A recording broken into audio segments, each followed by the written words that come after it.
This is the first episode of my Biomes in Minecraft series. This is the tropical episode. The first biome we are doing is the tropical rainforest biome.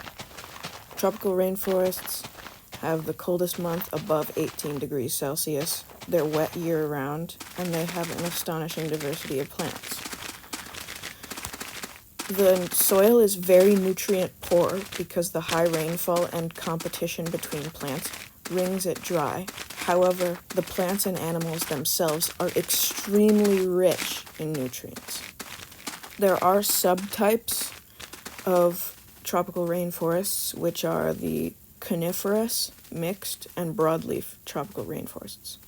I will do a broadleaf one because it illustrates what the vast majority of tropical rainforests look like.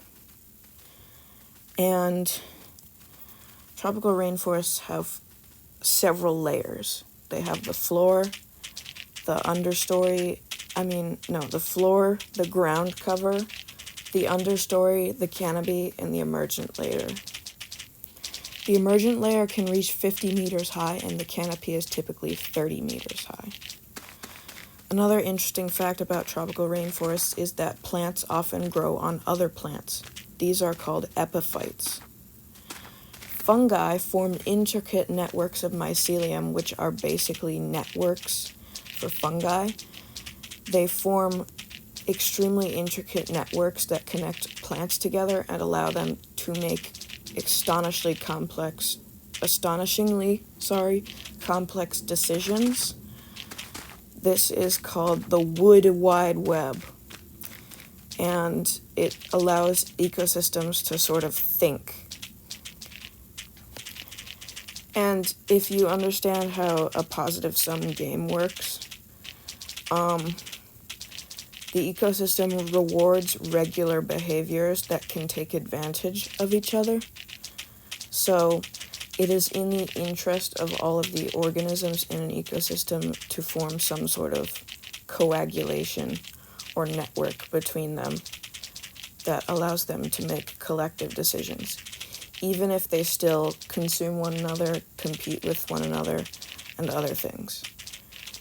This is necessary to keep balance in the ecosystem, and it is an extremely important aspect of ecosystems that they can self-regulate and they can make collective decisions. So now what we see is the ground cover layer. The reason it's mostly dirt instead of moss and grass is because very little sunlight penetrates the canopy of a rainforest of any type, whether tropical, temperate, subtropical, or boreal. Boreal rainforests are extremely rare because generally cold climates don't have enough humidity to have wet weather year-round. A good technique when building extremely overgrown biomes like this is vegetation spam, because you just spam all types of vegetation in random places and just see where it lands, because that's kind of how it happens in nature. Nature tries out all ways of doing something at once, and then whichever one works the best is the one that is continued down generation after generation. That's how nature is so incredibly optimized.